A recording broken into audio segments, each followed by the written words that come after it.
On this episode of Grind It Out, we're going to be talking about public school versus homeschooling.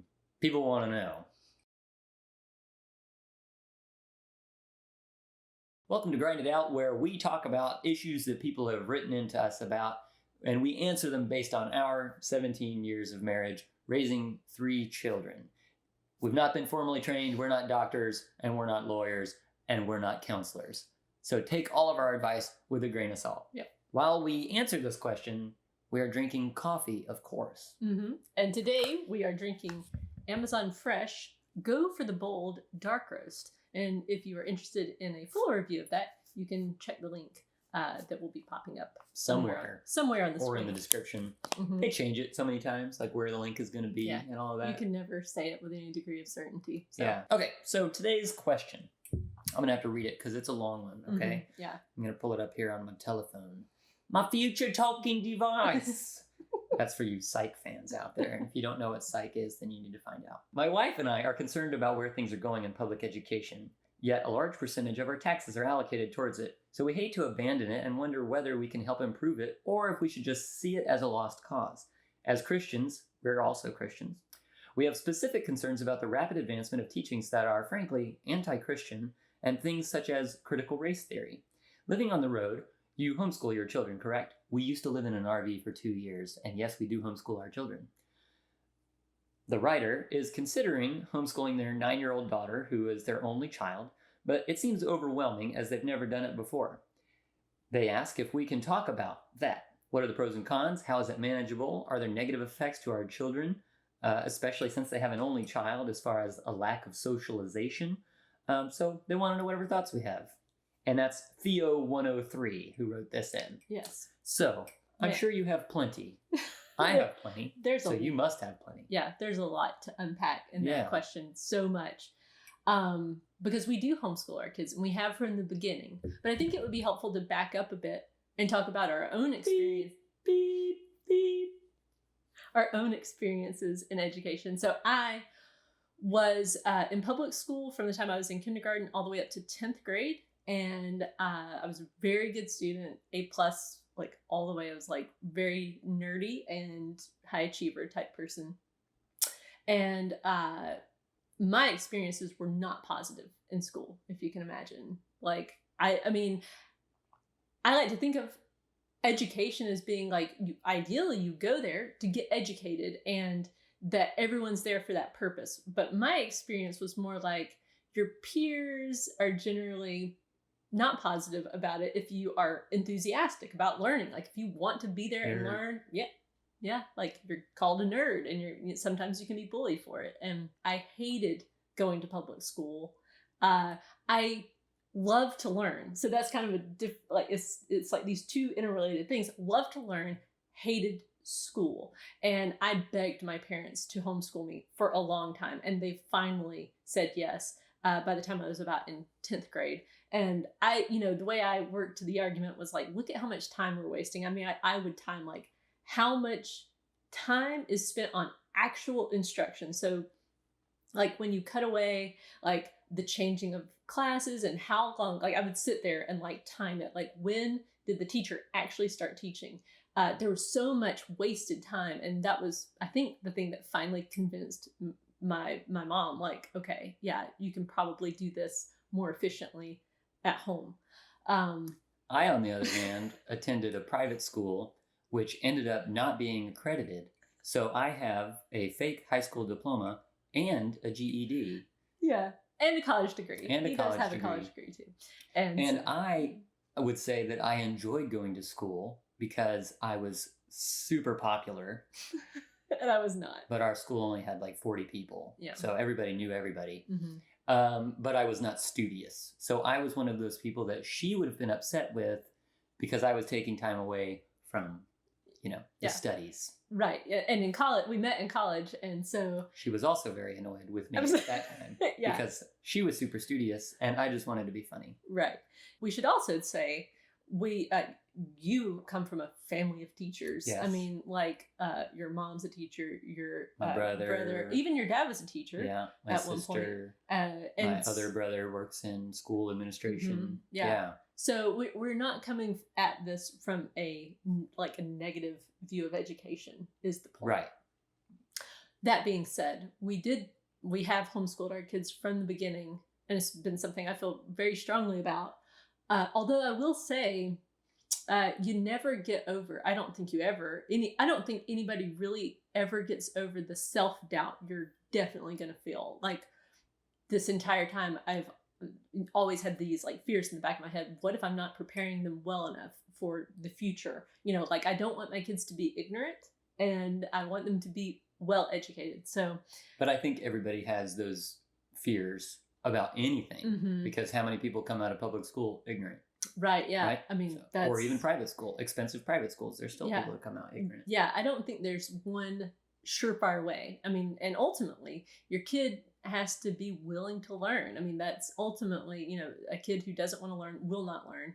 So you're going to have self-doubt, even if you do make the decision to homeschool. And even if it's going well, I think, and that's a common thing that I've spoken with other people who homeschool. I mean, it's always this doubt in the back of your mind. I hope I'm covering everything. I hope I'm not like, I don't have a blind spot. We all have blind spots. And so, it can be, I think, very stressful, very, very stressful, to do it, to choose that. I mean, you are taking your child's education into your own hands, and that is a huge responsibility and a difficult thing. But I think, wouldn't you rather some people have that responsibility be in your hands as opposed to be in the government's hands?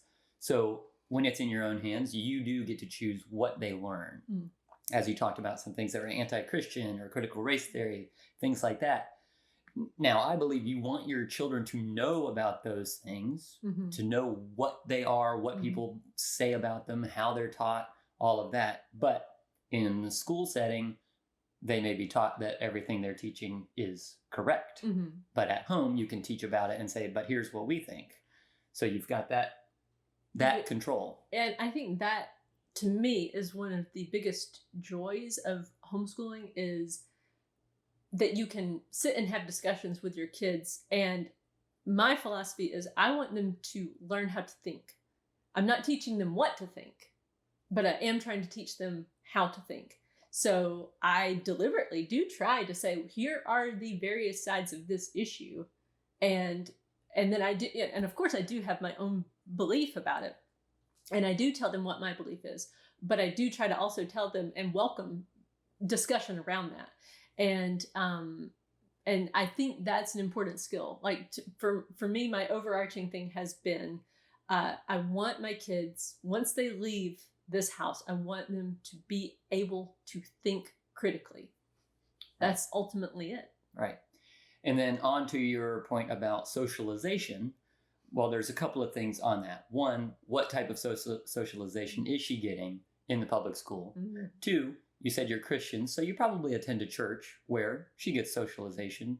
And then three, you could choose the types of activities she can take part in outside of school. So if she's like sports or music or ballet or whatever it is she likes to do, they get socialization that way. Socialization does not only occur at the public school. And you get in trouble for it. Yeah. Like so people used to say that to us all the time, though. Yeah. They're like, well, what about socialization? It's not the only place where people talk to each other. Right. Yeah. That is so true. Like when I think back on my own experiences in public school, the socialization I received there was probably one of the worst parts about it. I mean, as far as like things you get exposed to at an age where I think it was highly inappropriate, different things that I was exposed to, but yet, I know that some people kind of come at this as like, well, that's good.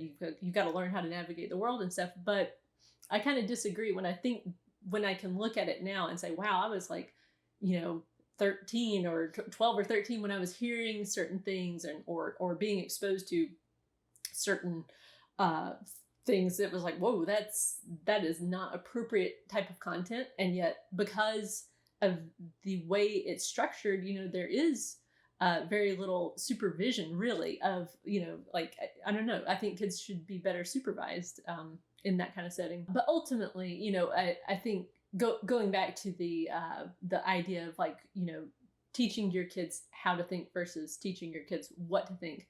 Ultimately, everybody has an agenda, like the public school system, there's going to be an agenda there, and you're going to have your own agenda as a parent. But ultimately, kids do need that kind of structure. They need to be told, like, as far as I'm concerned, this is the right way to behave in life. And the idea that like somehow by sending them to public school, you're going to give them like a bias-free thing is not true. But it's also not true that at home it will be bias-free. There's going to be a bias. Everyone has an inherent kind of bias. So as far as, is it a lost cause? Like, I mean, there's really, what I've kind of come to the conclusion is, okay, my tax dollars are going there and I can't do anything about that. I'm going to pay my taxes. Okay.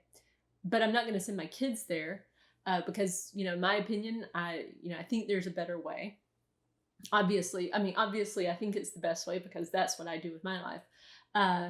I had considered the option of like, well, maybe just send them, because when they were really little and I was thinking about send them or don't send them, I thought, well, maybe I should put them in and then just try to really, make the situation better. But you have so little control. A lot of people are trying to, make the situation better. And I haven't seen at this point, we've been homeschooling for what, 8 years? Yeah. Well, our oldest is 14 and we kind of started around their age educating. Yeah. I mean, probably 5 or 6. Probably closer to 9 or 10 years, really. I've